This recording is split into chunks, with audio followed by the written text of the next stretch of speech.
Shalom Bapak Ibu yang kekasih di dalam Tuhan, adik-adik youth dan teens yang saya kasihi.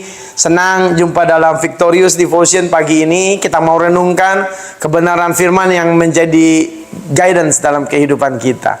Sebelumnya kita satu dalam doa. Bapa, kami bersyukur untuk cinta kasih-Mu yang terus Engkau limpahi dalam kehidupan kami. Kami tahu Engkau ada bersama dengan kami. Kami tahu Engkau ada menyertai. Kami tahu Engkau ada mengurapi. Kami tahu Engkau ada bagi kami di dalam ketidakpastian sekalipun.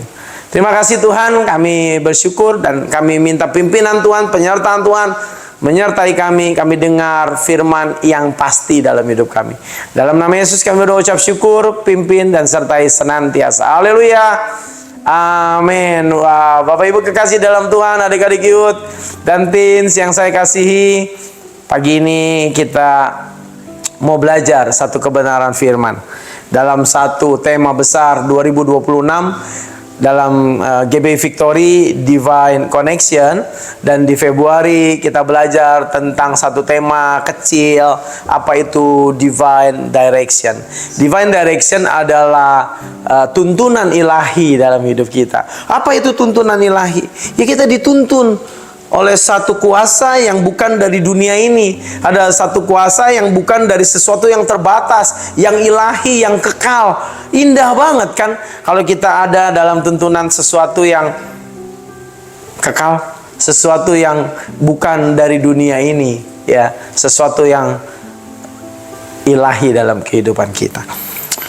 Saya beri judul tema judul renungan pagi ini adalah penyertaannya dalam ketidakpastian. Harusnya relate. Kenapa? Karena dunia saat ini memang penuh dengan ketidakpastian.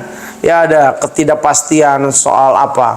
Soal karir, kepastian soal masa depan, kepastian soal mungkin mungkin teman-teman relationship, ya enggak? Kepastian soal apa? Ya, soal banyak hal dalam kehidupan kita. Tapi di sini kita mau juga belajar tentang penyertaan Tuhan juga ada dalam keadaan yang tidak pasti. Ya. Dalam satu bacaan Yesaya pasal yang ke-43 ayat yang kedua, apabila engkau menyeberang melalui air, aku menyertai engkau. Atau melalui sungai-sungai, engkau tidak akan dihanyutkan. Apabila engkau berjalan melalui api, engkau tidak akan dihanguskan, dan nyala api tidak akan membakar engkau. Wah, luar biasa. Mazmur pasal yang ke-23 ayat 4 juga ini menjadi salah satu dasar nats Alkitab renungan kita pagi ini. Berkata demikian, sekalipun aku berjalan dalam lembah kekelaman, aku tidak takut bahaya, sebab engkau besertaku. Gadamu dan tongkatmu itulah yang menghibur aku. Bapak Ibu, apakah hidup kita pasti saat ini? Saya mengalami juga ketidakpastian soal apa? Soal pekerjaan, soal kehidupan. Ada banyak hal yang mungkin karena bodoh, karena pelanggaran, karena mungkin keterbatasan kita. Kita banyak hal yang tidak pasti dalam hidup kita. Tapi ternyata Allah tetap ada. Ternyata Allah tetap ada. Ternyata penyertaannya tetap ada dalam kehidupan kita. Ketidakpastian adalah bagian yang nggak bisa dipisahkan dalam hidup kita, saudara dan saya sebagai manusia. Tidak semua hal kita bisa rencanakan dan berjalan sesuai dengan ekspektasi kita. Itulah ketidakpastian. Nggak semua pertanyaan-pertanyaan kita tentang hidup mendapatkan jawaban-jawaban yang pasti. Tapi ada satu pertanyaan penting bagi orang percaya. Bukankah pada masa kita berpikir tentang masa depan kita, ada jaminan kepastian masa depan yang penuh dengan harapan? Di tengah-tengah ketidakpastian ada penyertaannya yang sempurna. Ada masa-masa kita memang mungkin merasa tidak pasti, tapi Dia memberikan kepastian. Penyertaannya ada di dalam kehidupan kita. Yesaya 43 ayat 2 berkata, apabila engkau menyeberang melalui air, aku akan menyertai engkau. Perhatikan, Tuhan gak berkata jika engkau menyeberang.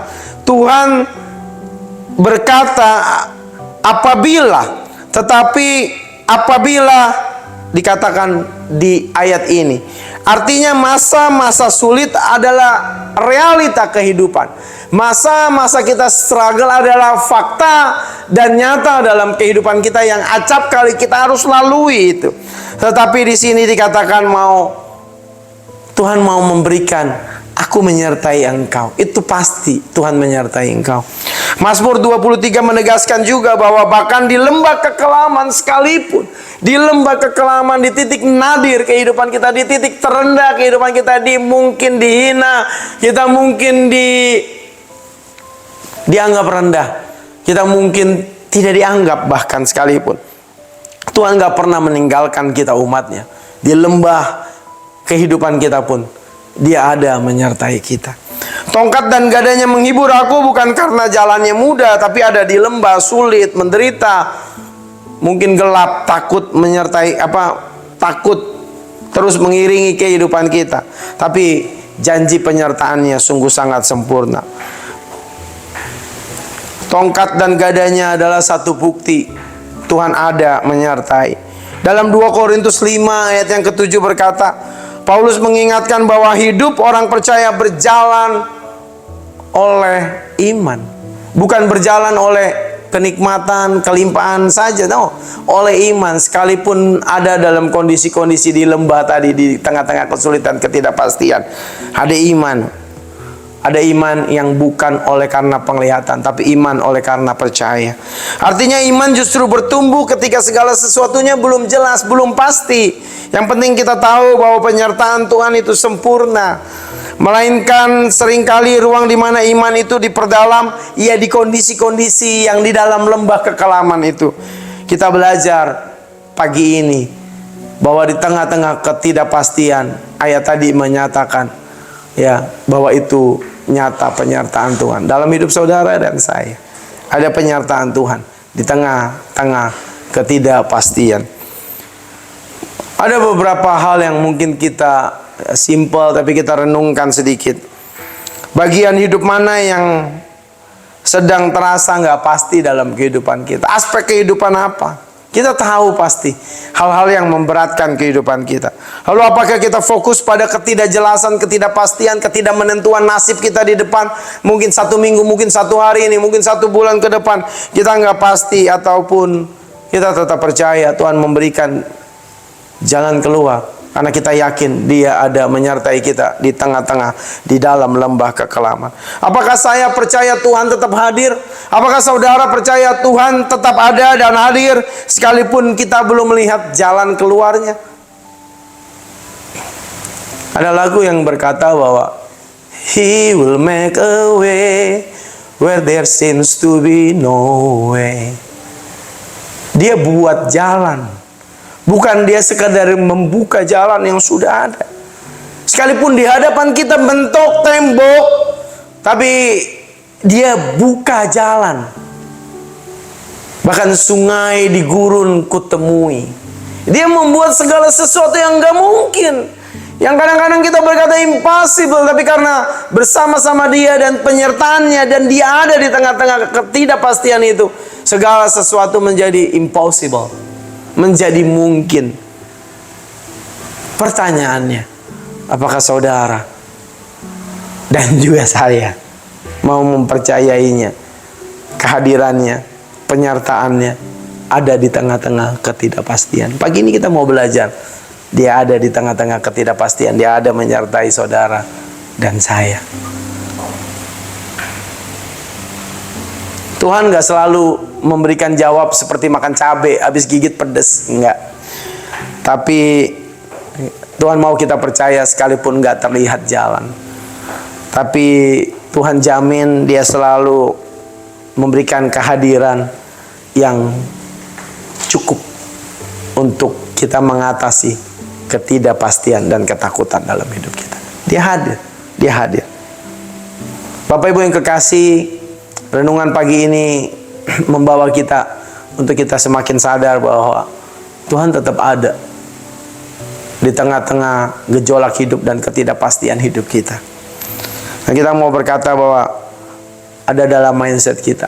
Ketika masa depan yang terasa samar, Tuhan tetap jelas.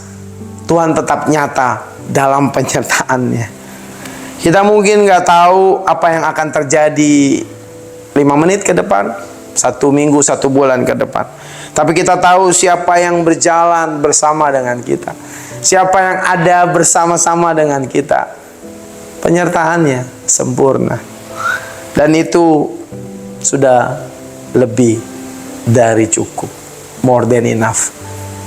Penyertaannya di dalam kehidupan kita. Jadi saya mau katakan pagi ini kita belajar bahwa penyertaannya ada dalam ketidakpastian hidup kita. Penyertaannya ada di dalam lembah posisi kita mungkin nadir yang paling rendah. Percaya, penyertaannya more than enough, lebih dari cukup dalam hidup kita. Satu dalam doa. Bersyukur Tuhan untuk firman yang menguatkan. Ajar kami percaya penyertaan Tuhan ada sekalipun di dalam ketidakpastian hidup kami. Engkau pasti ada menyertai kami.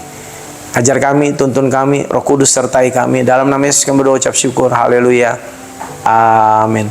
Sampai jumpa dalam Victorious Devotion selanjutnya.